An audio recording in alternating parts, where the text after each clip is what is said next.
नमस्कार, आप देख रहे हैं दूरदर्शन किसान कार्यक्रम हेलो किसान में आप सभी का स्वागत है। मैं हूं मोनालिसा। हेलो किसान कार्यक्रम में हम खास तौर से कृषि क्षेत्र से जुड़े हुए किसानों के सरोकार से जुड़े हुए विषय आपके लिए लेकर आते हैं, जिस पर विस्तार से हम चर्चा करते हैं। आज का दिन बेहद ही खास है क्योंकि आज ही के दिन 2016 में प्रधानमंत्री फसल बीमा योजना को लॉन्च किया गया था और इसी उपलक्ष्य में आज ये कार्यक्रम हम प्रस्तुत कर रहे हैं। आज का विषय है प्रधानमंत्री फसल बीमा योजना के 5 साल। जी हाँ, ये अहम विषय है क्योंकि इससे पहले भी किसानों को एक सुरक्षा कवच देने के लिए कई तरह की योजनाएं चलाई जा रही थी। फसल बीमा की ये योजना इससे पहले भी चल रही थी, लेकिन किसान असंतुष्ट थे और उनकी तमाम जो खामियां थी पिछले योजनाओं की उसे दूर करते हुए एक बेहतरीन योजना लॉन्च की गई थी 5 साल पहले। और अभी समय है इस 5 साल के जो सफर है उसे देखने का, उसका मूल्यांकन करने का। तो इसी पर हम विस्तार से बातचीत करेंगे। साथ ही अगर आप कोई सवाल पूछना चाहते हैं, अपने अनुभव साझा करना चाहते हैं, तो आप हमारे टोल फ्री नंबर पे कॉल कर सकते हैं। हमारा टोल फ्री नंबर है 1800-113060 या फिर 1800-113061 पर भी आप कॉल कर सकते हैं और आप हमारे विशेषज्ञ मेहमानों से जानकारी ले सकते हैं। हमारे सवालों के जवाब के लिए हमारे साथ यहाँ पर खास मेहमान मौजूद है। आइए आपका परिचय करा दें। हमारे साथ डॉक्टर सुनील कुमार यहाँ पर हैं, जो कि सहायक आयुक्त हैं प्रधानमंत्री फसल बीमा योजना कृषि एवं किसान कल्याण मंत्रालय में। इसके साथ ही डॉक्टर अजय सिंघल हमारे साथ यहाँ पर हैं, जो कि महाप्रबंधक है agricultural insurance company of India में। आप दोनों का बहुत बहुत स्वागत है इस कार्यक्रम में। तो डॉक्टर सुनील कुमार, मैं सबसे पहले आपसे जानना चाहूंगी कि 5 साल का सफर तय कर लिया है प्रधानमंत्री फसल बीमा योजना ने, और ऐसे में इसकी पृष्ठभूमि को अगर हम देखना चाहें तो पहले भी योजनाएं चली आ रही थी, तो इस योजना में और पिछली योजनाओं में किस तरह का अंतर रहा है और किसानों के लिए किस तरह से ये योजना जो है वो फायदेमंद साबित हुई है? सबसे पहले तो मैं किसान भाइयों को बधाई देना चाहता हूं कि प्रधानमंत्री फसल बीमा योजना के 5 वर्ष पूरे हुए और किसान भाइयों को हम लोग लाभ पहुंचाने में सफल हुए हैं। पूर्ववर्ती योजना फसल बीमा योजना 85 से ही भारत सरकार द्वारा चलाई जा रही थी, लेकिन उसमें धीरे धीरे विकास हुए और सारे पूर्ववर्ती योजनाओं में जो भी खामियां थी या जो हम लोग उसमें क्रियाकलाप करने में जो कठिनाइयां थी उसको दूर करते हुए हम लोग प्रधानमंत्री फसल बीमा योजना में बहुत सारे सुधार किए और ये स्कीम ऐसी है जिसमें सतत सुधार की जा रही है। विगत 5 वर्षों में इस योजना में 3 बार सुधार हो चुके हैं और हम लोग चाहते हैं कि किसान की जो भी जरूरत है उसको हम लोग इस योजना से पूरा करें। खास करके हम लोग का प्रायोरिटी रहती है, जो प्राथमिकता है कि जल्द से जल्द हम क्लेम दें और सही मात्रा में जितना आपका फसल नुकसान हुआ उसके समानुपातिक हम क्लेम जल्द से जल्द आपके पास पहुंचाए। बहुत कम प्रीमियम रखा गया है ताकि किसान भाइयों को जोड़ने में कोई कठिनाई नहीं हो। किसान की इच्छाओं के अनुसार वॉलंटरी किया गया है, लेकिन बहुत खुशी की बात है कि जो स्वैच्छिक करने के बाद भी पहले की अपेक्षा में किसानों की संख्या बढ़ी है। ये है बिल्कुल, तो बढ़ चढ़कर सामने आ रहे हैं किसान भी और फसल बीमा योजना का लाभ ले रहे हैं। डॉक्टर सिंघल, आपसे भी मैं जानना चाहूंगी कि पिछली योजनाएं जैसे कि राष्ट्रीय कृषि बीमा योजना और संशोधित राष्ट्रीय कृषि बीमा योजना भी चलाई जा रही थी, उसकी तुलना में आप प्रधानमंत्री फसल बीमा योजना की सफलता को किस तरह से देखते हैं? देखिए, जैसा कि सुनील जी ने कहा कि पहले की योजनाएं भी अपनी जगह पर ठीक थी, लेकिन उनमें सुधार की निरंतर आवश्यकता थी। सबसे ज्यादा सुधार पीएमएफबीवाई में और सबसे ज्यादा फायदा किसानों को हुआ जब 2016 में हमारे प्रधानमंत्री महोदय ने आज ही के दिन इस स्कीम को लॉन्च किया था।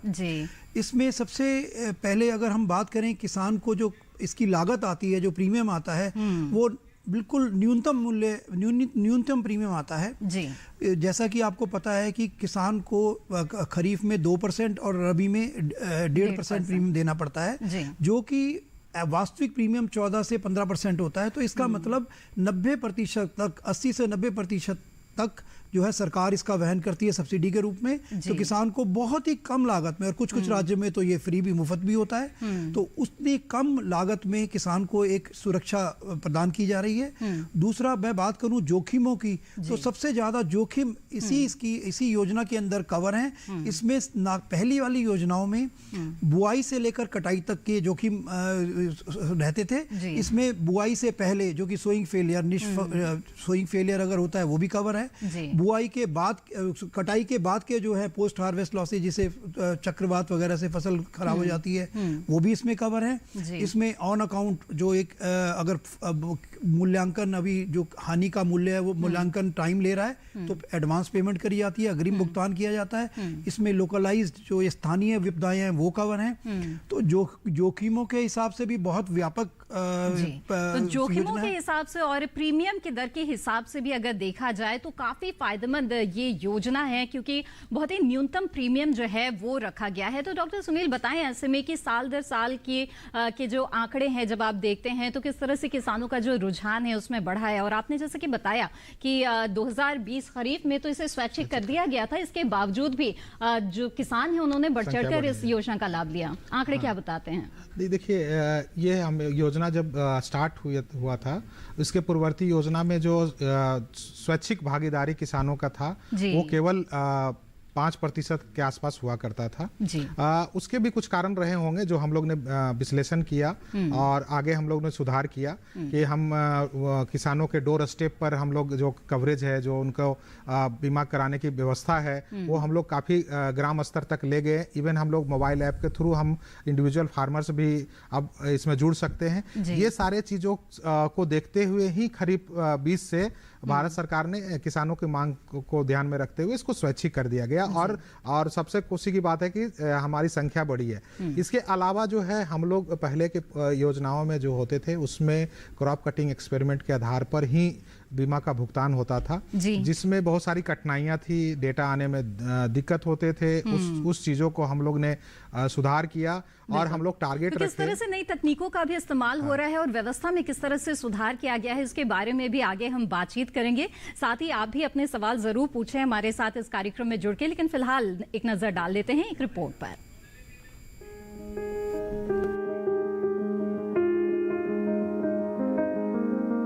भारत का दिल गांव में बसता है और गांव में रहने वाली आबादी की आमदनी का मुख्य साधन खेती किसानी और पशुपालन है। गांव और किसानों का हित सरकार की प्राथमिकताओं में रहा है। प्रधानमंत्री श्री नरेंद्र मोदी जी के नेतृत्व वाली सरकार ने किसानों और खेती किसानी के विकास के लिए बहुत सी योजनाएं शुरू की। इन्हीं में से एक है प्रधानमंत्री फसल बीमा योजना। इस योजना की शुरुआत 13 जनवरी 2016 को की गई थी और आज इस योजना ने सफलतापूर्वक अपने 5 वर्ष पूरे किए हैं। यानी इसके कार्यान्वयन को पूरे 5 वर्ष हो चुके हैं। इन 5 वर्षों में प्रधानमंत्री फसल बीमा योजना से किसानों को न सिर्फ फसल के नुकसान के खिलाफ सुरक्षा सुनिश्चित हुई है, बल्कि किसी अप्रत्याशित आपदा के कारण बुआई में आने वाली परेशानी से भी सुरक्षा मिली है। ये एक ऐसी योजना है जो मौसम की मार के कारण फसलों को हुए नुकसान की भरपाई करती है। खास बात ये है कि इसमें किसानों को बहुत कम प्रीमियम देना होता है। इसके अलावा ये फसल कटाई के बाद भी जोखिमों से सुरक्षा प्रदान करती है। किसानों को खरीफ फसलों के लिए बीमा कंपनियों द्वारा निर्धारित प्रीमियम का सिर्फ 2% और रबी के लिए 1.5% प्रीमियम देना होता है, जबकि वार्षिक, वाणिज्यिक और बागवानी फसलों के लिए भी प्रीमियम महज 5% है। प्रीमियम का बाकी सारा भार सरकार खुद उठाती है और वही बाकी रकम किसानों की ओर से बीमा कंपनियों को देती है, ताकि किसी भी प्रकार की प्राकृतिक आपदाओं में फसल हानि के लिए किसानों को पूर्ण बीमित राशि प्रदान की जाए। कृषि और किसान कल्याण मंत्रालय ने योजना को लेकर किसानों में जागरूकता पैदा करने के लिए भी कई कदम उठाए हैं। सरकार ने बेहतर प्रशासन, विभिन्न एजेंसियों के बीच सही तालमेल, इस बारे में जानकारी के प्रचार प्रसार और प्रक्रिया में पारदर्शिता के लिए एक बीमा पोर्टल भी शुरू किया है। एंड्रॉइड आधारित फसल बीमा ऐप भी शुरू की गई है, जो फसल बीमा, कृषि सहयोग और किसान कल्याण विभाग की वेबसाइट से डाउनलोड किया जा सकता है।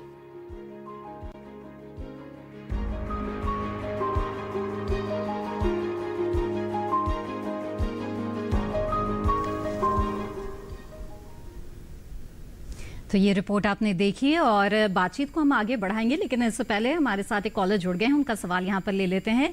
मोतिहारी बिहार से मनोहर पटेल जी इस वक्त हमारे साथ जुड़ रहे हैं, आइए उनसे बात करते हैं। जी नमस्कार, स्वागत है आपका, पूछे अपना सवाल। मनोहर जी, मेरी आवाज मिल रही है आपको? हेलो मनोहर जी, क्या आप मुझे सुन पा रहे हैं? जी, कृपया टीवी की आवाज बंद कर दीजिए, बातचीत में इससे रुकावट आएगी। अपना सवाल पूछ सकते हैं आप। हेलो जी हाँ, सुन रहा है। मनोहर जी, टीवी की आवाज बंद कर दें कृपया। जी जी जी, पूछिए अपना सवाल। मेरा सवाल है कि जमीन का कोई पेपर भी लगता है बीमा में?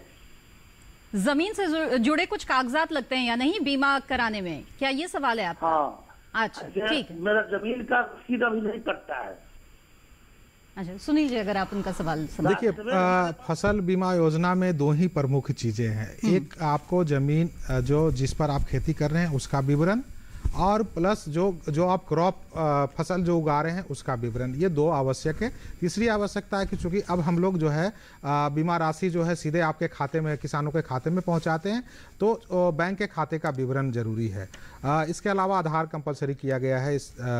तो हम आपको बताना चाहते हैं कि आपका विवरण चाहिए। अगर आप ऑनर नहीं है, आपके पास पिताजी के नाम से जमीन है, चैदर है, तो भी इनकी राज्य सरकार व्यवस्था की हुई है कि उस तरह से अधिसूचित करते हैं।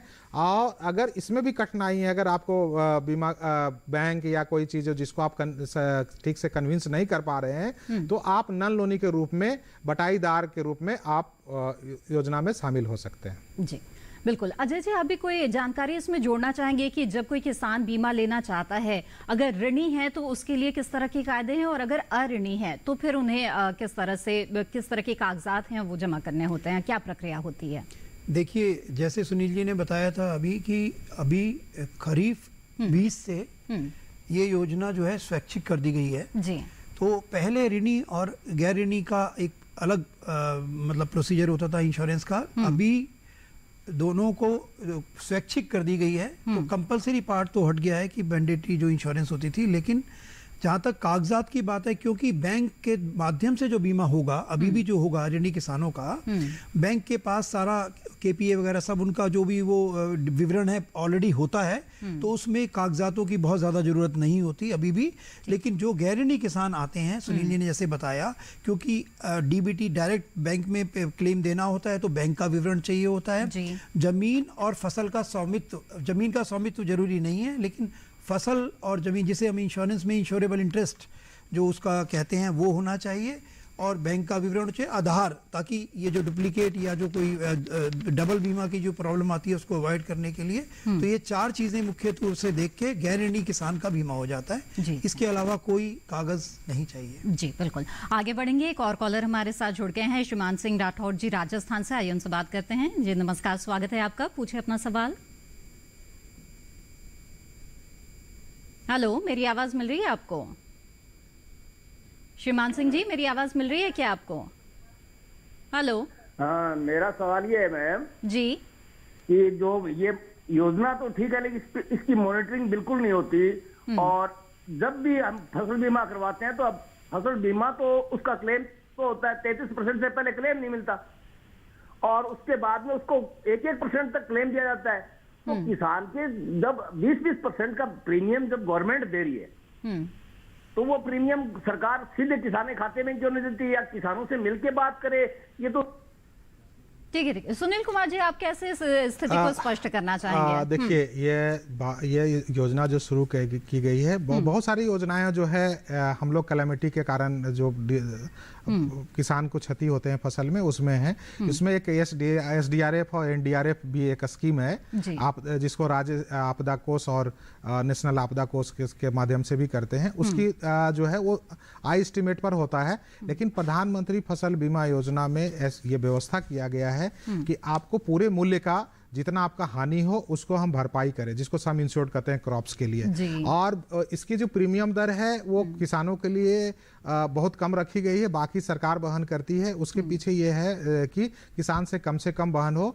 और इंश्योरेंस जो प्रिंसिपल्स कहता है कि जहां क्षति हो उसी टाइम हम इसकी भरपाई करें। और कोई जरूरी नहीं है, हम तो भगवान से दुआ करेंगे कि किसानों को कभी फसल का नुकसान ना हो और फसल बीमा ना लेना पड़े। लेकिन चूंकि यह सुरक्षा कवच सरकार ने बनाई है कि कभी भी अगर जरूरत पड़े तो तुरंत हम इसको फसल बीमा के सहायता प्रदान करें, और इसलिए इसमें अलग अलग प्रीमियम दर होते हैं और किसानों को केवल एक कम से कम दर दिया जाता है। और अगर सीधी बात है कि सीधी पहुंचाने का बात है तो सीधे हम लोग कैसे पता करेंगे कि कितना फसल का नुकसान हुआ। इसमें बहुत सारे चीजें होती है जिसमें बहुत सारे लोगों को कार्य करते हैं और हम आपका सही आकलन कर पाते हैं और जल्द से जल्द पहुंचा पाते हैं, क्योंकि सरकार की मशीनरी इतनी इफेक्टिव भी नहीं है कि हम हर एक खेत में, क्योंकि हमारी कोशिश है कि हम हर एक खेतवार जितनी आपकी क्षति होती है वहां तक पहुंचाए। उसमें हम भारत सरकार और राज्य सरकार मिलकर सफल नहीं हो पाते, इसलिए बीमा कंपनी, इंश्योरेंस कंपनी और बहुत सारे स्टेक होल्डर को इसमें जोड़ा गया है। जी बिल्कुल, आइए आगे बढ़ते हैं। इस वक्त अगले कॉलर अलीगढ़ से हमारे साथ जुड़ गए हैं, उनका भी सवाल यहाँ पर शामिल कर लेते हैं। जी नमस्कार, आप अपना सवाल पूछ सकते हैं। हेलो हेम बाबू जी, क्या मेरी आवाज मिल रही है आपको? हेलो मैडम, मेरा सवाल ये है कि जो हम पट्टे पर लेकर के भूमि, हाँ मिल रही है जी, मैं सुन रहा हूँ आपकी आवाज। हेलो जी जी जी, पट्टे पर जमीन है आपकी? हाँ जी, उसका बीमा कराते हैं तो क्या बीमा हमें मिलेगा या भूमि के मालिक को मिलेगा? जी अजय जी। जी अजय जी बताना चाहेंगे किसे मिलेगा बीमा की जो राशि होगी वो किसे मिलेगी?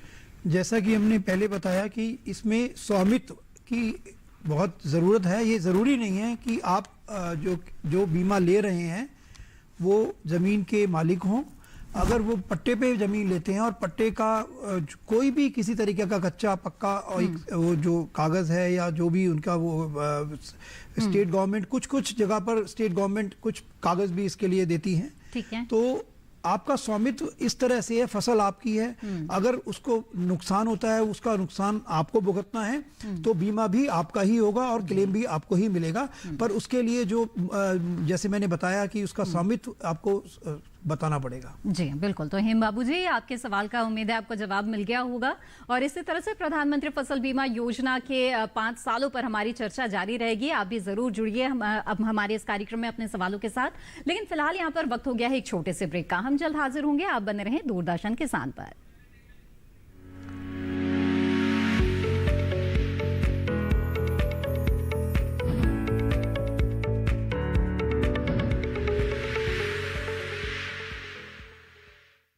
अरे भाई, सुना नहीं क्या? केसीसी ने किसानों का जिंदगी बदल दिया है। देश के छोटे किसान 1,60,000 रुपये तक का कर्ज बिना किसी गारंटी को ले पाएंगे। ब्याज खोरों से भी पीछा छूटा। मैं तो जैविक खेती का पूरा सामान मंगा लिया। केसीसी का भी कोई दबाव नहीं है। ब्याज चुकाने के लिए पूरा 1 साल मिलता है। समय पर भुगतान करने पर केवल 4% के सालाना ब्याज पे लोन मिल गया मुझे। अपना आधार कार्ड, लेटेस्ट फोटो और जमीन के कागजात लेके अप्लाई करो बस। और नामांकन भरने के लिए जेब भी ढीली नहीं करनी पड़ी।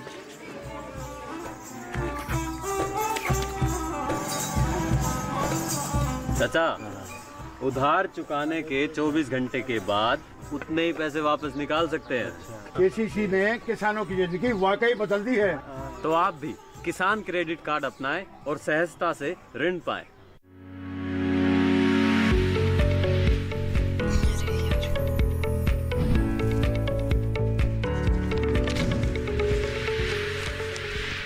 ब्रेक के बाद आप सभी का फिर से स्वागत है। आप देख रहे हैं कार्यक्रम हेलो किसान। आज इस कार्यक्रम में हम बात कर रहे हैं प्रधानमंत्री फसल बीमा योजना के 5 साल पर। जी हां, प्रधानमंत्री फसल बीमा योजना को पूरे 5 साल हो चुके हैं और इन 5 सालों में इस योजना ने बेहतरीन प्रदर्शन किया है। समय समय पर इस योजना में कई बदलाव किए गए हैं, किसानों के हितों को देखते हुए, किसानों की मांग को देखते हुए भी। और इस तरह से ये जो योजना है वो किसानों के लिए लाभकारी साबित हो रही है। तो इस योजना के बारे में अगर आप भी कुछ जानकारी हासिल करना चाहते हैं तो आप हमारे टोल फ्री नंबर पे कॉल कर सकते हैं और हमारे विशेषज्ञ मेहमानों से आप जानकारी ले सकते हैं। बातचीत को यहाँ पर आगे बढ़ाते हैं और अजय जी, जैसे कि इससे पहले बातचीत हो रही थी और जो किसान हैं तो उनकी एक जो असंतुष्टि इस बात की थी कि जो भुगतान है वो देरी से होती थी, लेकिन इसमें अब देख रहे हैं कि काफी नई तकनीकों का भी इस्तेमाल किया जाने लगा है और किस तरह से इस प्रक्रिया को और बेहतर बनाया गया है इन बीते 5 सालों में, ताकि भुगतान में हो रही जो देरी है उसे कम किया जा सके।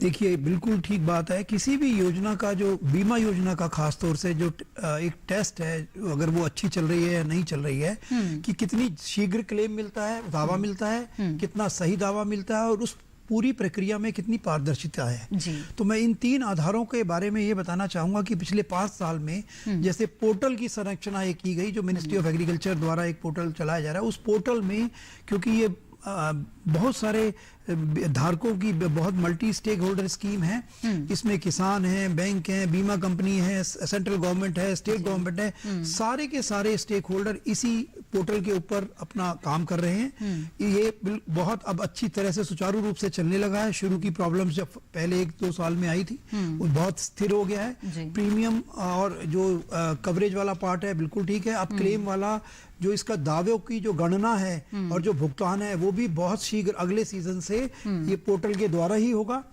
और साथ साथ जैसे आपको पता है कि दावों की जो अभी तक गणना हो रही है वो क्रॉप कटिंग एक्सपेरिमेंट, जो ये फसल कटाई प्रयोग हैं, उनके आधार पर हो रही है। इसके क्योंकि उन प्रयोगों के कारण एक तो फिजिकल जैसे प्रयोग होते हैं, दूसरा उनकी संख्या आने में थोड़ा वक्त लगता है, तो सरकार ने नई जो स्कीम अब उसको रिवाइज किया है, उसमें तकनीकी का, सैटेलाइट्स का, रिमोट सेंसिंग का, इस सब का समावेश करते हुए एक दावों का भुगतान किया जाएगा, जो कि पूरे प्रोसेस में शीघ्रता भी लाएगा, पारदर्शिता भी लाएगा और सही, और जो उसको किसान को जितना मुआवजा है मिलना चाहिए वो भी देगा। तो इस तरह से हम जो एक स्कीम में पिछले 5 सालों में किसान को सही क्लेम शीघ्र, अतिशीघ्र, सीधे डीबीटी के माध्यम से उसके बैंक में सीधा मिले, तो वो प्रतिक्रिया बिल्कुल फाइनल स्टेज पे। तो उसके लिए काफी प्रयास किए गए हैं, बदलाव किए गए हैं। आगे बढ़ते हैं, अगले कॉलर हमारे साथ इस बीच जुड़ गए हैं भागलपुर बिहार से ललन कुमार जी। आइए उनसे बात करते हैं। जी ललन जी, स्वागत है आपका, पूछिए अपना सवाल। ललन जी, मेरी आवाज मिल रही है आपको? हेलो, काम बीमा करवाना कहाँ जाना पड़ेगा? ललन जी, एक बार फिर से अपना सवाल दोहराएं। हाँ मिल रहे मैडम जी। हाँ मिल रहे मैडम, हमको एडवांस 200, तो उसके लिए हमको। आपका कहना है कि आप बीमा करवाना चाहते हैं अपनी फसल का, तो कहाँ कराएं, कैसे कराएं? जी सुनील जी, जहां तक हम इनका सवाल समझ रहे हैं। जी जी जी। हाँ, मैं किसान भाई जानना चाहते हैं कि बीमा कहाँ कराएं। देखिए, ये बीमा योजना बिहार से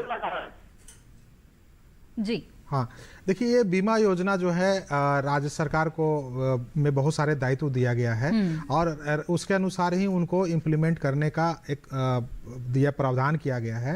अभी मैं बिहार के किसान भाइयों को बताना चाहता हूं कि बिहार में प्रधानमंत्री फसल बीमा योजना सरकार क्रियान्वयन नहीं कर पा रही है।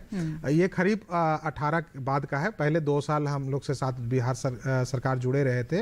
अभी वहाँ बिहार फसल सहायता योजना चल रहे हैं, जो स्कीम प्रधानमंत्री फसल बीमा योजना की तरह है, लेकिन उसमें जो क्लेम है अमाउंट बहुत कम दे रहे हैं। वो सरकार का अपना निर्णय है, इसलिए वहाँ है नहीं। इसलिए मैं क्षमा चाहता हूँ कि आप नहीं जुड़ पाएंगे किसान। लेकिन अन्य राज्य के जो किसान हैं उनके लिए मैं बताना चाहता हूँ कि इसके लिए हमारी कोशिश है कि हम आपके द्वार तक पहुँचे। इसके लिए पहले बैंक थे, बैंक अपने कार्य में बिजी रहते थे। इसके अलावा हम लोग ने CSC को जोड़ा। इनके किसान के जो बीमा कंपनी के उनके एजेंट का दफ्तर भी हम लोग आपके पास खुलवा रहे हैं। इसके अलावा जो राज्य सरकार के कृषि मंत्रालय का कार्यालय हैं वो भी आपके आवेदन लेते हैं। इसके अलावा जो है हम स्वतंत्र रूप से किसान खुद आवेदन कर सकते हैं। इसके लिए फसल बीमा पोर्टल पर खुद आवेदन करें, या भी जो हमारा क्रॉप इंश्योरेंस ऐप है, जो स्मार्टफोन किसान भाई आजकल बहुत ज्यादा यूज करने लगे गाँव में भी, उसके माध्यम से भी जुड़ सकते हैं। बिल्कुल। तो मुझे उम्मीद है ललन जी आपके सवाल का जवाब आपको मिल गया होगा। और जैसे कि इससे पहले अजय जी बता भी रहे थे कि कई सारे पहलू हैं। अगर भुगतान में देरी का एक पहलू है तो ये भी एक पहलू है कि कितना उन्हें भुगतान मिल रहा है। सुनील जी, ऐसे में मैं आपसे जानना चाहूंगी, जो आंकड़े हमारे सामने आए हैं वो तो ये कहते हैं कि जो 100 रुपए किसान दे रहा होता है बीमा में, उस पर करीब नुकसान होने की स्थिति में 533 करोड़ रुपए भुगतान के तौर पर किसानों को मिला है। यानी कि पहले जो किसानों के बीच में एक बात होती थी कि जो उन्हें क्षतिपूर्ति मिल रही है वो नाकाफी है, वो प्रीमियम काफी ज्यादा दे रहे थे, उसके अनुसार उनको क्षतिपूर्ति उतनी नहीं मिलती थी। लेकिन ये जो नई योजना जो आई है उसके बाद स्थिति में काफी बदलाव आया है इस लिहाज से भी। देखिए, इसमें इसको तो हम 5 गुना जो किसान दे रहे हैं उससे मिल ही रहा है। प्लस मैं किसान को बताना चाहता हूं कि देखिए, इसका सम इंश्योर्ड जो जिसके आधार पर किसानों को भुगतान किया जाता है, इसमें काफी 6-7 गुना का बढ़ोतरी हुआ है। जो पहले बीमा योजना में मिलता था, जो एवरेज जो था 15,000 पर हेक्टेयर हम देते थे, अब जो है अगर क्षति होती है तो हम 50,000 तो जो कॉमन फसल में है, बहुत सारे फसल में 2 लाख से 3 लाख पर हेक्टेयर का भी क्षति हम देते हैं। तो किसानों का हमारा कोशिश है कि जितनी फसल आपकी नुकसान हो उसकी प्रोपोर्शनेट हम आपको क्षति दे, ये पहली प्राथमिकता है। और किसान भाइयों को चूंकि बीमा योजना ऐसी है कि आपको सहभागिता के लिए थोड़ी सी रकम ली जा रही है और बाकी आपको क्लेम जो है वो बीमा कंपनी भुगतान कर रहे हैं। तो जहां जहां भी क्षति हुआ है वहां हम लोग भुगतान हुआ है। इसके अलावा जो भी है कि हम लोग अगर छोटी सी भी क्षति है खेत में, आपके 10 गांव में पूरी क्षति नहीं हुई, आपके अगर छोटे से गांव क्षेत्र में अगर क्षति हुई है, कुछ खेतों में क्षति हुई, तो उसकी भी हम लोग प्रावधान कर रहे हैं कि जो लोकलाइज कैलेमिटी है, जो जिसके कारण से क्षति होती, उसको हम इसको योजना में समायोजित करें स्थानीय आपदा में, और हम क्षतिपूर्ति का भुगतान करें। तो किसानों को बहुत फायदा है। अभी जो मैडम ने आंकड़ा बना रहे, आपने अब बता रही थी, और प्लस आप प्रोमो में भी देखे हैं कि हम जो है 5 गुना से ज्यादा किसान भाइयों को क्लेम मिला है। बिल्कुल। आइए आगे बढ़ते हैं। अगले कॉलर इस बीच हमारे साथ जुड़ गए हैं गणेश जी मध्य प्रदेश से, उनसे बात करते हैं। जी गणेश जी, स्वागत है आपका, पूछिए अपना सवाल। हेलो जी, ये 17 और 18 का बीमा राशि है मेरा, और मेरे को सूखा राहत भी मिला। ठीक है। और आज तक मेरा बीमा राशि भुगतान नहीं किया गया। मैं सीएम हेल्पलाइन में शिकायत किया। मैं थोड़ा सा आपसे और जानना चाहता हूं कि आप किस राज्य और किस जिला और किस फसल की बात कर रहे हैं, तो हम इस पर आपको बता पाएं कि क्या दिक्कत है। 16 दिन का फसल था सर मेरा। जिला बताइएगा। गणेश जी, किस जिले से ताल्लुक रखते हैं आप? शहडोल जिला से। शहडोल कुछ बता रहे हैं। मध्य प्रदेश। मध्य प्रदेश में जो है खरीफ 19 तक की बीमा राशि का भुगतान किया जा चुका है। कुछ इसमें कठिनाइयां आई थी मध्य प्रदेश में, जिस पर हम लोग काम कर रहे हैं। खास करके देखिए, इसमें किसानों का विवरण जो है बैंकों द्वारा भरा जाता है, और बैंक उसमें मध्य प्रदेश में कुछ बैंकों द्वारा जो है विवरण में त्रुटिवश कुछ रह गए हैं। इसको हम लोग राज्य सरकार और बीमा कंपनी और बैंक के साथ मिलकर सुधार करवा रहे हैं। और जो भी किसान भाई उसमें छूट गए हैं, जिनका देय है बीमा अगर उनकी क्षति हुई है तो बीमा देय होगी, अगर देय है तो भुगतान किया जाएगा। जी बिल्कुल। तो गणेश जी, आपके सवाल का जवाब उम्मीद है कि आपको मिल गया होगा, और यहाँ पर आगे बढ़ेंगे। अजय जी, आपसे मैं जानना चाहूंगी कि जैसे यहाँ पे कुछ स्थानीय आपदाओं का भी जिक्र किया है और जोखिम की बात भी हो रही थी कि पहले की तुलना में कई तरह के जो जोखिम है वो कवर किए जाते हैं इस योजनाओं में, इसके बारे में जरूर बताइए। साथ ही हाल ही में जो बदलाव किए गए हैं उसके अनुसार राज्य और केंद्र शासित प्रदेशों को अधिकार भी दिया गया है कि वो चाहे तो स्थानीय आपदाएं वो जोड़ भी सकते हैं, कि तो किस तरह की सोच रही है इसके पीछे? देखिए, जैसे मैंने बताया, जो प्रधानमंत्री फसल बीमा से पहले की योजनाएं थी उसमें बुआई से लेकर कटाई तक के जो जोखिम है वो हुई उसमें कवर होते थे। और जैसे सुनील जी ने बताया, बीमित राशि जो है वो बहुत बढ़ गई है, 15,000 से 40,000 तक, 50,000 तक, 2-2 लाख तक पहुंच गई है। तो ये तो रही बीमित राशि। प्रीमियम बहुत न्यूनतम हुआ है, ये इसका लाभ है। जोखिमों की जो बात है कि फसल कटाई प्रयोगों के आधार पर सीजन के आखिर में जो क्लेम मिलता है वो तो मिलता ही है। इसके अलावा अगर किसी किसान भाई ने फसल बोई और बुआई का निसफल हो जाती है, सोइंग फेलियर हम जिसे बोलते हैं, तो वो उसमें हम 25% का जो बीमित राशि का 25% शुरू में ही दे देते हैं, ताकि उस किसान भाई को अपनी एक वित्तीय सहायता शुरू में ही मिल जाए। इसके अलावा जो अगर आकलन में समय लग रहा है और बीच में कोई विपदा होती है, उसमें अग्रिम राशि भी प्रदान की जाती है। अच्छा। क्लेम के 75% तक। और इसके अलावा जो स्थानीय विपदाएं हैं वो भी इसमें कवर हैं, जिसमें उसमें व्यक्तिगत आधार पर हानि का मूल्यांकन होता है। ठीक है। और उसके लिए जो पूरा हमारा जो योजना है उसके अंदर बताया गया है स्टेप बाय स्टेप कि 72 घंटे के अंदर अपना जो नुकसान हुआ है उसको बताना है बीमा कंपनी को, बैंक को, मध्यस्थ को, किसी भी साधन जो एग्रीकल्चर ऑफिसर आपके डिस्ट्रिक्ट में उनको, और उस आधार पर सर्वे के आधार पर ज्वाइंट सर्वे होता है और वो बीमा का भुगतान होता है जी। तो ये तमाम क्लेम्स के अंदर सुविधाएं हैं और सारा क्लेम अब जो है वो डायरेक्ट बैंक अकाउंट में किसान के जाएगा। पहले जो प्रोसीजर था वो दूसरा बैंकों के पास जाता था, फिर किसान के खाते में जाता था। तो अब सीधे जो किसान है उसके बैंक खाते में आएगा। जी सुनील, इसके अलावा मैं कुछ और जोड़ना चाहता हूँ कि भारत सरकार ने बहुत विकेंद्रीकरण किया है इस योजना में।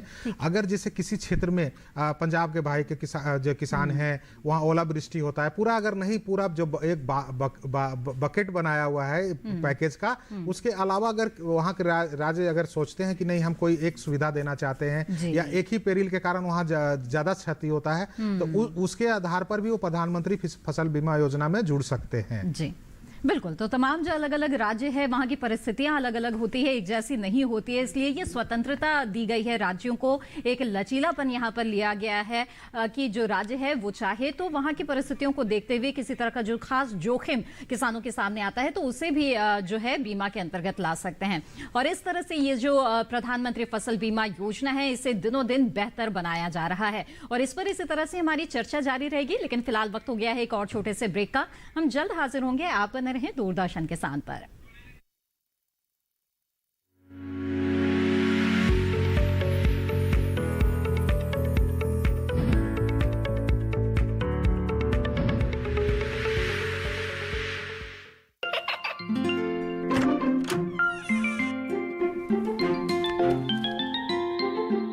ये क्या हो रहा है? काशवी, इतने कम मार्क्स? काशू बेटा पढ़ा करो, पढ़ोगी नहीं तो आगे कैसे बढ़ोगी? मम्मा मैं भी तो आपसे यही कहना चाहती हूँ, पढ़ा करो। आप पढ़ोगे नहीं तो आगे कैसे बढ़ोगे? मतलब? वो देखो। सिर्फ बैक पर छपा ऑर्गेनिक नहीं, ऑर्गेनिक का निशान पहचानिए। पीजीएस ऑर्गेनिक का ये लोगो उन किसानों की पहचान है जो आज भी परंपरागत विधि से रसायन मुक्त खेती कर आपके लिए शुद्ध फसल उपजा रहे हैं। अब समझे मम्मा, अगर मैं प्योर ऑर्गेनिक फूड नहीं खाऊंगी तो अच्छे मार्क्स कहाँ से लाऊंगी? अच्छा बच्चों, जैविक खेती की इस मुहिम को आगे बढ़ाइए, शुद्ध ऑर्गेनिक अपनाइए।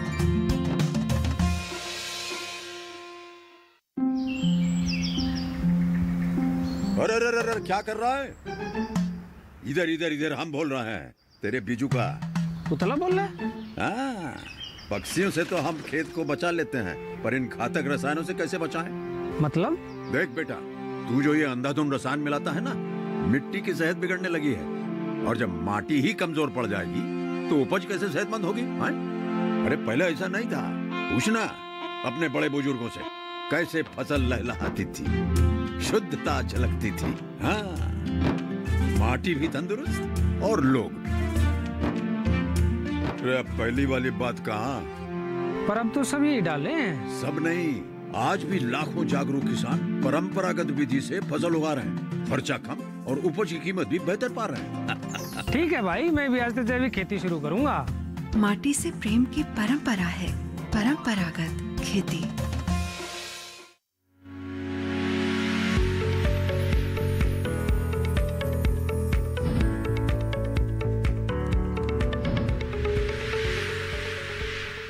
ब्रेक के बाद आप सभी का फिर से स्वागत है कार्यक्रम हेलो किसान में। आज ही के दिन 2016 में प्रधानमंत्री श्री नरेंद्र मोदी ने लॉन्च की थी एक बहुत ही महत्वाकांक्षी योजना, प्रधानमंत्री फसल बीमा योजना। और इसी लिहाज से आज इस योजना को पूरे 5 साल हो गए हैं। और इसी कड़ी में आज हम हेलो किसान कार्यक्रम में इसी खास विषय पर चर्चा कर रहे हैं। अगर आप कोई सवाल पूछना चाहते हैं तो आप हमारे साथ इस कार्यक्रम में जुड़ सकते हैं हमारे टोल फ्री नंबर पर कॉल करके। हमारे साथ विशेषज्ञ मेहमान मौजूद है जिनसे हमारी चर्चा जारी है। है, तो चर्चा को आगे बढ़ाएंगे, लेकिन उससे पहले हमारे साथ एक कॉलर हैं, उनका सवाल यहाँ पर लेते हैं। लड्डू गोपाल जी इस वक्त एटा उत्तर प्रदेश से हमारे साथ जुड़े हुए हैं, आइए उनसे बात करते हैं। जी नमस्कार, स्वागत है, पूछिए अपना सवाल। पहले गुजारिश करूंगी आपसे कि टीवी की आवाज बंद कर दीजिए, बातचीत में देरी होगी, रुकावट आएगी। आवाज कम करो। जी हाँ जी सवाल पूछिए। जी सवाल ये है सर, हमें यहाँ कोई ऐसी जानकारी नहीं है कि हम कहाँ बीमा कराएं, कोई ऑफिस है नहीं, बैंक में कराएं, कहाँ कराएं। हम कई साल से घबरा रहे लेकिन बीमा नहीं करवा पा रहे हैं। जी ठीक है, आइए आपके लिए हम यहाँ पर जानकारी दे दें, खास मेहमान हमारे साथ मौजूद ही हैं। जी सुनील जी बताएं, उन्हें क्या देखिए अभी हम पहले भी प्रोग्राम में बता रहे थे, इस प्रोग्राम में बीमा कराने के लिए अगर आप रिन्यू हैं कि आप बैंक से जुड़े हुए हैं तो बैंक से जुड़े हैं सर, SBI बैंक से। हाँ, तो आप अगर ऋण लिए हुए हैं, KCC कार्ड का है तो आप वहाँ से बीमा करा सकते हैं। अगर वहाँ से नहीं भी अगर आपको सुविधा मिल रही है तो आप जन सेवा केंद्र CSC, जिसको CSC कहते हैं, वहाँ से आप बीमा कराएं। अगर उसके बाद भी अगर सुविधा आपको वहाँ CSC आसपास नहीं है तो फसल बीमा पोर्टल और ऐप के माध्यम से भी आप जुड़ सकते हैं। किसी भी आप जो आपके गांव में जो थोड़ा सा पढ़े लिखे लोग होंगे, स्मार्टफोन यूज़ कर रहे होंगे, उनसे सहयोग लेके आप बीमा कराएं। अगर उसमें भी आपको कठिनाई होता है तो बीमा कंपनी जो आपके क्षेत्र में काम कर रहे हैं उनको आप कॉल करिए, वो आपके द्वार तक एजेंट भेजेंगे और बीमा कराएंगे। उसके बाद भी अगर कोई कठिनाई हो रही है तो राज्य सरकार के जो आपके पटवारी हैं या कोई कर्मचारी हैं एग्रीकल्चर डिपार्टमेंट के, उनसे संपर्क करेंगे, वो आपको जरूर सहयोग करेंगे आपके बीमा करवाने में। बिल्कुल। अजय जी मैं चाहूंगी कि आप भी बताएं कि जो बीमा कंपनियां हैं किस तरह से जो किसान हैं उनसे सीधे संपर्क कर सकते हैं, और बीमा कराने के मामले में किस तरह से जो बीमा कंपनियां हैं वो मदद कर रही हैं किसानों की। बिल्कुल, जहाँ तक जैसे सुनील जी ने बताया, सबसे बड़ा तो स्वरूप पोर्टल के रूप में है। ठीक है। और किसान जो बीमा करवाना चाहते हैं, जैसे अभी एटा से जो हमारे किसान भाई बता रहे थे, सिर्फ इसमें ये है कि एक सूची, ये जो राज्य सरकार हैं वो हर सीजन से पहले कौन सी फसल कौन से एरिया में इंश्योरेंस हो सकता है उसका एक नोटिफिकेशन जारी करती हैं। तो अगर आप फसल वो वाली बो रहे हैं जो नोटिफाइड है, जो कि सूची में है, तो आपका बीमा इस योजना के अंदर होगा। मुख्य फसलें ज़्यादातर होती हैं, बहुत छोटी जो माइनर क्रॉप्स हैं वो कभी कभी स्टेट गवर्नमेंट नहीं करती हैं उसमें नोटिफाई। तो पहले तो बस आपको ये देखना है कि आपके क्षेत्र में ये बीमा लगा हुआ है। इसको देखने के लिए पोर्टल भी भारत सरकार का बताता है और आप अपने बैंक से भी संपर्क कर सकते हैं। अब आप अगर ऋणी किसान हैं तो आपका बैंक आपका इंश्योरेंस कराएगा, बैंक से बात कर लीजिए। और अगर आप गैर ऋणी हैं उसके लिए जैसे सुनील जी ने बताया, CSC जन सेवा केंद्र आजकल हर दूसरे तीसरे गाँव में होता है।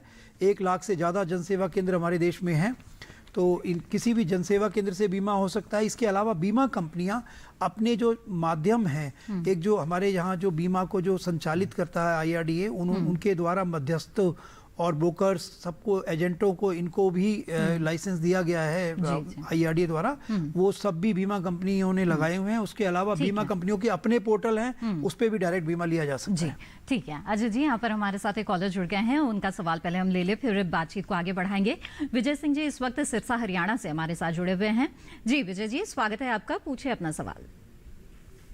मेरा सवाल ये है जी, जैसे ये क्रॉप कटिंग होती है तो इसको पारदर्शी तरीके से किया जाए, ताकि इसमें ना हमें पता चले भी सही काम हो रहा है या ठीक नहीं हो रहा है। देखिए इस बीमा योजना में प्रावधान किया गया है कि जब फसल क्रॉप कटाई एक्सपेरिमेंट जो है, जिसको फसल कटाई प्रयोग करते हैं, ये बहुत जरूरी है। इसी के आधार पर ही आप बीमा राशि निर्धारित की जाती है, कितना क्षति आपको हुआ। तो जब ये कटाई प्रयोग हो रही होती है तो उसमें किसान भाई भी सहयोग करते हैं, उसमें भी को विटनेस करते हैं, प्लस बीमा कंपनी के भी को विटनेस के लिए प्रावधान किया गया है ताकि ट्रांसपेरेंट हो। इसके अलावा ये प्रावधान किया गया है कि जो भी रिजल्ट वहाँ जो क्रॉप कटिंग एक्सपेरिमेंट हो रहा है उसका वीडियो रिकॉर्डिंग हो, किस टाइम हो रहा है उसका डेट टाइम स्टैम्प करके वो हमारे पोर्टल पर आते हैं और सभी तरह से फोटो फोटो लिया हो रहता है कि अगर कोई गड़बड़ी हो तो वहां पकड़ा जाएगा। तो ये बहुत ट्रांसपेरेंट हो और जल्द से जल्द हमारे पास सूचनाएं आए, इसके लिए crop insurance crop cutting app एक बनाया गया है, सीसी ऐप कहते हैं उसको। उसके माध्यम से पोर्टल पर डेटा आता है, तो काफी ट्रांसपेरेंट किया गया है। और कोशिश यही है कि किसी तरह से इसमें जो है डाटा में हेर फेर ना किया जाए, जो क्षति है उसकी पूरी भुगतान हो। जी सुनील जी, आकलन के लिए रिमोट सेंसिंग और ड्रोन जैसी जो अत्याधुनिक तकनीक है उसके भी इस्तेमाल की बात कही जा रही है, क्या प्रगति है अब इस मामले में? देखिए, हमेशा सरकार की कोशिश रही है कि हम जल्द से जल्द बीमा राशि का भुगतान करें। बहुत सारे क्षेत्रों में देखा गया था कि चूंकि crop cutting experiment state government machinery द्वारा किया जाता है, जिसमें बहुत कम विंडो मिलता है, सारे फसल एक ही साथ कटाई होते हैं और जो है 15 से 20 दिन में करोड़ों की संख्या में हम लोग का फसल कटाई का प्रयोग करना पड़ता है। तो इस चीजों को ध्यान में रखते हुए किया गया है कि हम क्यों ना सैटेलाइट और ड्रोन और अन्य माध्यम जो उन्नत टेक्नोलॉजी है उसके माध्यम से हम उपज आंकड़े को गणना करके हम किसानों को जल्द से जल्द भुगतान करें। तो इसमें हमारे जो है 2016 से प्रयोग किए जा रहे हैं, हम बहुत सफल हुए पाए। पहले जिला स्तर पर हमारे यील्ड निकाले गए, उसमें बहुत उत्साहवर्धक रिजल्ट आए। फिर हम लोग ब्लॉक स्तर पर आए। अभी हमारे पिछले विगत वर्ष में हम ग्राम पंचायत स्तर पर हम यील्ड एस्टिमेशन करने में सफल हुए हैं। अब इस बार जो है खरीफ 20 में हम 100 जिलों में केवल धान फसल के लिए इसको हम प्रायोगिक आधार पर हम कर रहे हैं, जहां हम दोनों तरह का भी हम लोग रिजल्ट ले रहे हैं कि क्रॉप कटिंग एक्सपेरिमेंट चलता रहे और तकनीकी के आधार से भी हमारा रिजल्ट आए। और एक तीसरा हम लोग पहलू ले रहे हैं कि इंडिपेंडेंट, हम दोनों के बीच से इंडिपेंडेंट थर्ड पार्टी से हम क्रॉप कटिंग एक्सपेरिमेंट कराएं, उसके रिजल्ट को हम देखेंगे। अगर अच्छे, और हमें आशा है कि अच्छे रिजल्ट आ रहे हैं, तो उसके आधार के बाद हम लोग पूरे इंप्लीमेंट करेंगे। और कोशिश है भारत सरकार को कि 2023 के बाद हम प्रमुख फसलों का उपज का आंकड़ा जो है हम सैटेलाइट से ले, सैटेलाइट का उपयोग करते हुए ले। क्रॉप कटिंग एक्सपेरिमेंट कभी बंद नहीं होगा, हम कम से कम करेंगे। जी जी। इसके साथ ही अजय जी, जैसा कि आप शुरुआत में ही बता रहे थे कि जो भुगतान है उसमें देरी का एक पहलू है, तो उचित भुगतान की बात है, साथ में पारदर्शिता एक बहुत ही महत्वपूर्ण बात है। तो किस तरह से डिजिटल माध्यमों को भी शामिल किया गया है ताकि जो पारदर्शिता है वो ज्यादा से ज्यादा बढ़े, और किस तरह से इस मामले में हम देखते हैं कि पहले से कहीं बेहतर स्थिति आज की है? देखिए, इसमें कोई शक नहीं कि बीमे का जो मुख्य लक्ष्य है वो जिन किसानों का नुकसान हुआ है उनको भरपाई हो, समय पे हो, शीघ्र हो, सही जो जितनी राशि की उनकी नुकसान है वो हो। तो उसके लिए अभी फसल कटाई प्रयोगों के को रिप्लेस करना है। गवर्नमेंट ने स्टेप वाइज उसको रिप्लेस करके सैटेलाइट, ड्रोन, रिमोट सेंसिंग का जो डेटा है उसका जो, क्योंकि ये तकनीकें बहुत अतिशीघ्र इनके रिजल्ट मिल जाते हैं, तो वो और बहुत सही होते हैं, उसमें ह्यूमन इंटरवेंशन नहीं होती। क्योंकि क्रॉप ये पाया गया है कि जो फसल कटाई प्रयोग हैं, क्योंकि उसमें वो खुद फिजिकल आधार पर होते हैं वहाँ जाकर, तो उसमें कभी कभी बहुत ज़्यादा विसंगतियाँ भी आ जाती हैं। उन विसंगतियों को दूर करते हुए तकनीकी जो ये सहायता है वो लेके भारत सरकार ने जैसे एक रोड मैप बनाया है कि पहले पैडी और वीट का होगा, फिर उसके बाद बाकी फसलों का होगा। स्टेप वाइज अगले सीजन से ये उसका समावेश हो जाएगा तकनीकी का। और दूसरा डीबीटी बिल्कुल 100% जो है डायरेक्ट बैंक के किसान के खाते में जाएगा। तो इस तरीके से सब ये चीजें एक साथ चल रही हैं और बहुत जल्दी बिल्कुल 7 साल जो है प्रगति हो रही है, ये हम कह सकते हैं। और इस वक्त हमारे साथ एक और कॉलर जुड़ गए हैं, आइए उनसे बात करते हैं। हरविंदर जी इस वक्त रोहतक हरियाणा से हमारे साथ जुड़ रहे हैं। जी स्वागत है आपका, पूछिए अपना सवाल। बंद कर दिए जी। अरविंदर जी अपना सवाल पूछ सकते हैं आप, टीवी की आवाज बंद कर दीजिएगा इस बीच। ठीक है जी। जी ये कह रहा था जी मेरी सारी फसल बिल्कुल बेकार हो गई थी, पीछे गेहूं होगी जी। अच्छा। तो मेरे 4 किले थे, वो आकर देख कर भी गए थे, तो सारे खराब सूख गए थे सारे गेहूं। बीमा करवाया था आपने इससे पहले? बीमा था मेरा पूरा, मतलब 5 किलो बीमा था, तो 4 किले खराब हो गए थे जी। अच्छा। तो मुझे 18 रुपया है बीमा के, को और कुछ नहीं आया जी। जी किसान भाई को थोड़ा सा बीमा योजना के बारे में समझना होगा।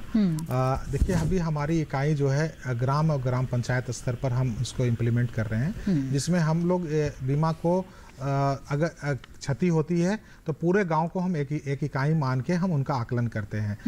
हम किसान भाई से ये जानना चाहते हैं कि आपका जो क्षति हुआ है वो किस कारण से हुआ है, केवल आपका क्षति हुआ है या पूरे गांव में क्षति हुआ है? अरविंदर जी, क्या आप हमें सुन पा रहे हैं?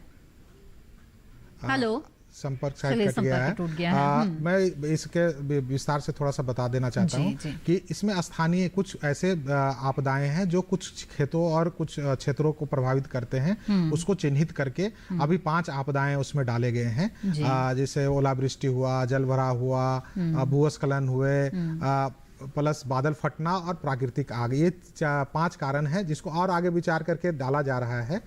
ये सारे चीजों के कारण अगर खेतवार आकलन करते हैं, देखना पड़ेगा कि किसानों को ये सारे चीजों को कि क्यों क्षति हो रही है। अगर इस कारण से क्षति हो रही है तो चूंकि ये खेतवार आकलन करना होता है तो इसकी सूचनाएं देना बहुत आवश्यक है, क्योंकि राज्य सरकार और बीमा कंपनी के जो ज्वाइंट कमेटी होंगे वो कहाँ सर्वे करेंगे।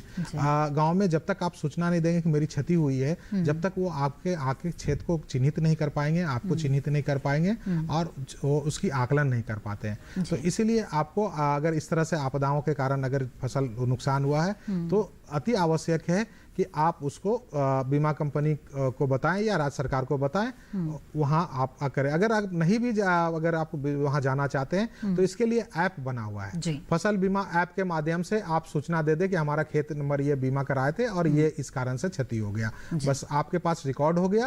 अब बीमा कंपनी और राज्य सरकार की जवाबदेही कि आपके खेत का आकलन आके करें और जो क्षति है उसकी भरपाई आपको करें। बिल्कुल। तो अरविंदर जी, इस तरह से ये जो नई तकनीकें इस्तेमाल की जा रही है, चाहे वो वेब पोर्टल हो या मोबाइल ऐप हो, उससे ज़रूर जुड़े रहिए। उससे तमाम जानकारियां जो है वो आपको मिलती रहेगी। यहाँ तक कि जो स्टेटस होता है वो भी आप समय समय पर खुद देख सकते हैं और आपको स्थितियों का पता रहेगा।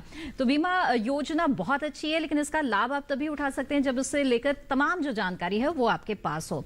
तो इससे जुड़ी हुई जो जानकारी है हम लगातार आपको देते रहेंगे। हमारी चर्चा यहाँ जारी रहेगी, लेकिन फिलहाल वक्त हो गया है एक और छोटे से ब्रेक का।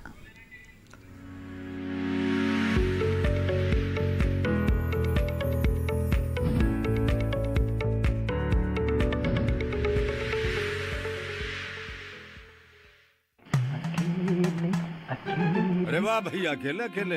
अरे तू भी ले, पर खाएगा कैसे? मैं ऑर्गेनिक खेती की बात कर रहा रे बेटे। अकेले अकेले खेती कब तक करेगा? मतलब गांव में 20-25 किसानों का समूह बना के पंजीकरण करवा ले, फिर सरकारी ट्रेनिंग भी मिलेगी और मुफ्त जैविक बीज खाद भी। फिर बीजीएस ऑर्गेनिक की सरकारी मोहर के साथ तेरी उपज आकर्षक पैक में पहुंचेगी बड़े बाजार तक। अच्छा? हाँ। अरे भाई, कहाँ चल दिया? सबको साथ लाने, आमदनी बढ़ाने। तो किसान भाई समझ गए ना? साथ मिलकर ऑर्गेनिक खेती कीजिए, अपनी परंपरा को आगे बढ़ाइए, ज्यादा मुनाफा कमाइए। माटी से प्रेम की परंपरा है परंपरागत खेती।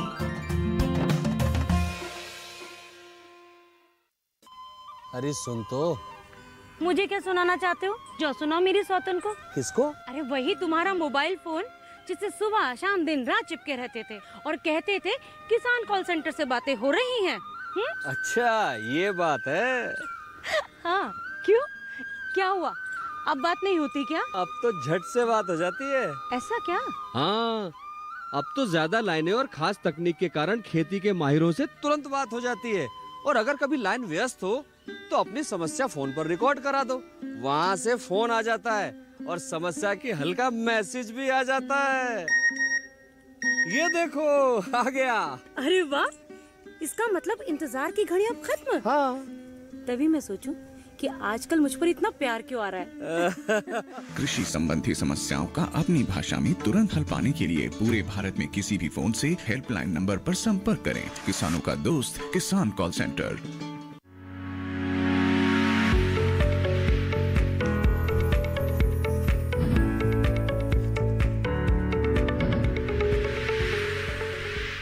ब्रेक के बाद आप सभी का फिर से स्वागत है कार्यक्रम हेलो किसान में। तो प्रधानमंत्री फसल बीमा योजना को लॉन्च हुए पूरे 5 साल हो गए हैं और आज हम इसी योजना के बारे में चर्चा कर रहे हैं। इस वक्त हमारे साथ एक कॉलर है, आइए उनसे बात करते हैं, उनका सवाल जानते हैं। नरेश जी इस वक्त कटिहार बिहार से हमारे साथ हैं। नरेश जी, सबसे पहले आपसे गुजारिश करेंगे कि टीवी की आवाज बंद कर दीजिए, बातचीत में रुकावट आएगी। स्वागत है आपका, आप अपना सवाल पूछ सकते हैं। हाँ जी जी नरेश जी, टीवी की आवाज बंद कर दें। मेरा कहना है कि बिहार में जी बिहार में जी नरेश जी, बिहार में फसल बीमा योजना लागू है या नहीं है? जी सुनील जी बताएं। देखिए, बिहार में फसल बीमा योजना, प्रधानमंत्री फसल बीमा योजना लागू नहीं है। 2 वर्ष खास करके कटिहार जिला। हाँ, इसमें देखिए, ये योजना में राज्य सरकार को एक दायित्व दिया गया है, उस दायित्व को निर्वाह करना होता है। उसमें राज्य सरकार की सहभागिता बहुत जरूरी है और बिहार सरकार ने पहले 2 वर्ष जो है हमारे प्रधानमंत्री फसल बीमा योजना को लागू करते हुए वहाँ के किसानों को लाभ पहुंचाए हैं। लेकिन कुछ उनकी कठिनाइयां रही है। बिहार सरकार जो अपने दायित्व उनको दिए गए थे उस दायित्व को देखते हुए, जिसमें वहाँ प्रधानमंत्री फसल बीमा योजना अभी लागू नहीं है। मैं अब फिर भी क्षमा चाहता हूँ कि आप ये योजना का लाभ नहीं ले पाए क्योंकि आप राज्य सरकार इसको लागू नहीं किए हैं बिहार में। जी, इसके अलावा सुनील जी, जो दावों का भुगतान है उसमें देरी की भी कई बार वजह सामने ये आती है कि जो राज्य सरकारें हैं वो अपना हिस्सा देर से देती है, या फिर ये जो कटाई उपरांत के प्रयोग है उनके जो आंकड़े होते हैं वो भी देर से आते हैं। तो इससे लेकर भी सरकार ने एक तरह से गंभीरता दिखाई है, कुछ बदलाव किए गए हैं, समय सीमा तय की गई है, क्या किया गया है, बताएं हमें इस पर विस्तार से। देखिए, ये चूंकि किसानों का विषय है जी, तो इसमें राज्य सरकार को बहुत दायित्व दिया गया है। किसानों का क्षति का आकलन जो भी होता है, चाहे वो स्थानीय स्तर आपदा के कारण हो या फिर फसल कटाई प्रयोग के आधार पर जो दावा निर्धारित होता है, ये राज्य सरकार द्वारा ही किए जाते हैं। तो एक प्रॉब्लम इसमें रहे हैं कि वो जितने जो फील्ड लेवल पर जो होते थे उनके फंक्शनरीज गांव में, वो पटवारी या अदर जो उनके काम करते हैं वो ठीक से पूरे मात्रा में नहीं होते थे या समय पर नहीं कर पाते थे क्रॉप कटिंग एक्सपेरिमेंट। उसको दूर करने के लिए जो है अभी तकनीकी का उपयोग करते हुए हम लोग फसल बीमा में बहुत सारे तकनीकी उपयोग किए ताकि इससे हम जल्द से जल्द उपज आंकड़े प्राप्त कर सके और भुगतान दे पाए। इसके अलावा जो है सब्सिडी, चूंकि राज्य सरकार को 50% सब्सिडी वहन करना होता है, तो उसमें भी कुछ दिक्कतें हैं उनके अपनी बजट प्रोविजन के कारण। उसके कारण भी कहीं कहीं कठिनाइयां आ रही है, लेकिन उसको भी हम लोग दूर कर रहे हैं और हम लोग लगातार मॉनिटरिंग करते रहते हैं, राज्य सरकार के संपर्क में रहते हैं ताकि जल्द से जल्द किसानों को दावों का भुगतान किया जा सके। जी माफ कीजिएगा, इस वक्त हमारे साथ एक कॉलर जुड़ गए हैं, उनका सवाल यहाँ ले लेते हैं। जगदीश सैनी जी मध्य प्रदेश से इस वक्त जुड़े हुए हैं। जी जगदीश जी, पूछिए अपना सवाल। हेलो, नमस्कार जी। जी नमस्कार। मैं जगदीश सैनी ग्राम कांकरिया तहसील खातेगांव जिला देवास से बात कर रहा हूँ। मेरा सवाल यह है जी कि किसान साल में 3 बार फसल लेता है, रबी की फसल, खरीफ की फसल और जायद की फसल जी, तो क्या तीनों फसलों का बीमा होता है? ये विस्तार पूर्वक जानकारी बताइए जी। जी अजय जी। जहाँ तक बीमे का इस योजना का सवाल है, योजना में 2 योजनाओं को, 2 सीजन्स को, ऋतुओं को बताया गया है, खरीफ और रबी जी। तो इसमें खरीफ की फसल जो मुख्य फसलें हैं, सीजन है, वो ऋतु जो हैं वो खरीफ और रबी। तो मध्य प्रदेश से ये है, जैसे सोयाबीन है खरीफ में है, रबी में गेहूं है मुख्य फसल। तो ये ही 2 सीजन की फसलें इंश्योरेंस होती हैं जो योजना में कवर होती हैं। नहीं, इसके अलावा जो है राज्य सरकार निर्धारित करती है कि कौन फसल को हम योजना में लागू करें। अगर 3, जैसे कोई कैच क्रॉप होता है या दलहन तिलहन जो है बीच में लगाते हैं, बहुत कम क्रॉप का है, तो उसको कवर किया जाता है। तमिलनाडु में है बहुत सारा 3 फसल लिए जाते हैं, वो खेत पर निर्भर करता है कि किस में है। मुख्यतः 2 फसल लेते हैं, लेकिन कहीं कहीं 3 फसल लेते हैं। वो उनको अगर राज्य सरकार अधिसूचित किए हैं उस फसल को तो उनको बीमा मिलेगा। जी जी। सुनील जी, प्रधानमंत्री फसल बीमा योजना योजना है उसमें जो बीमा कंपनियां हैं वो भी एक स्टेक होल्डर है, उनकी भी बहुत बड़ी भूमिका है और ऐसे में उनके लिहाज से भी कुछ बदलाव किए गए हैं। मैं चाहूंगी कि उसके बारे में भी आप हमें बताएं कि किस तरह से उनके जो चुनाव की प्रक्रिया है उसे टेंडर पर आधारित किया गया है, 3 साल की जिम्मेदारी दी गई है, क्या खास सोच इसके पीछे रही है और किस तरह के परिणाम की इससे उम्मीद की जा सकती है? देखिए, बीमा कंपनी को इसमें बहुत जवाबदेही दिया गया है कि जल्द से जल्द क्लेम का गणना करे और पहला तो है कि उनको आवेदन ले, प्रचार प्रसार करे और जो गणना होती है उसकी गणना करते हुए तत्काल भुगतान करे।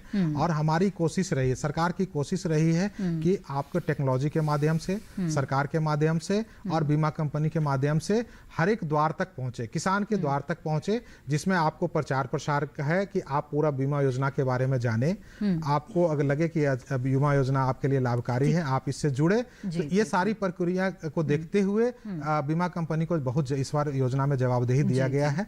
इनको अजय जी, एक संक्षेप में आपसे भी जानना चाहेंगे कि बीमा कंपनियों से इस लिहाज से फिर क्या उम्मीदें की जा सकती है, वो किस तरह से और जिम्मेदारी से काम करेंगे?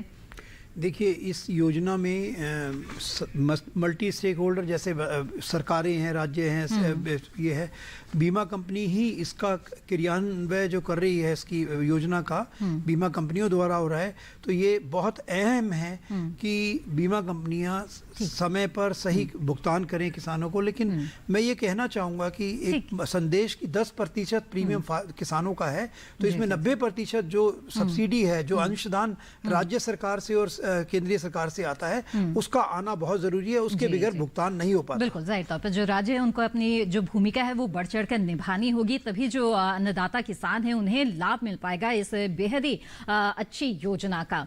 सुनील जी और अजय जी, आप दोनों ने इस कार्यक्रम में हमें बहुत ही अहम जानकारियां दी है, आप दोनों को बहुत बहुत धन्यवाद। Thank you. और इसके साथ ही प्रधानमंत्री फसल बीमा योजना के बारे में आज आपने तमाम जानकारियां हासिल की, जिसके 5 साल पूरे हो गए हैं और लगातार इस योजना में बदलाव किए गए हैं, इससे बेहतर बनाया गया। हम उम्मीद कर सकते हैं ये योजना और भी बेहतर बनेगी और इसमें आपकी जो भूमिका है वो भी बहुत ही महत्वपूर्ण होगी, क्योंकि आप अगर इस योजना से अब तक नहीं जुड़े हैं तो जरूर इस योजना से जुड़िए और इसका लाभ लीजिए। ये एक सुरक्षा कवच है सिर्फ और सिर्फ आपके लिए। इसी के साथ यहाँ पर बढ़ेंगे आगे और आपको बता दें, हेलो किसान कार्यक्रम में कल के विषय क्या होंगे जिस पर चर्चा होगी। कल का विषय रहेगा मीठे पानी में झींगा मछली पालन और इसके अलावा सर्दियों में मुर्गी पालन। तो इन दोनों विषयों पर कल विस्तार से चर्चा होगी। इस बीच अगर आप अपने सवाल हम तक पहुंचाना चाहते हैं तो आप हमें ईमेल भेज सकते हैं। हमारा ईमेल आईडी है hellokisan2015@gmail.com। इसके साथ ही फेसबुक के माध्यम से भी आप हमसे जुड़े रह सकते हैं। हमारे फेसबुक पेज पर जाने के लिए हिंदी में टाइप करें हेलो किसान, इसके साथ ही इस कार्यक्रम का पेज खुल जाएगा और उसमें भी आप अपने सवाल लिख सकते हैं। साथ ही हमारे दूरदर्शन किसान के कॉल सेंटर नंबर पर भी आप कॉल कर सकते हैं। हमारा टोल फ्री नंबर है 1800-113060। सोमवार से शनिवार सुबह 6 बजे से रात 10 बजे के बीच कॉल की जा सकती है। और इसी के साथ हेलो किसान कार्यक्रम की आज की कड़ी में बस इतना ही। हमें दीजिए इजाजत, आप बने रहें दूरदर्शन किसान पर। नमस्कार।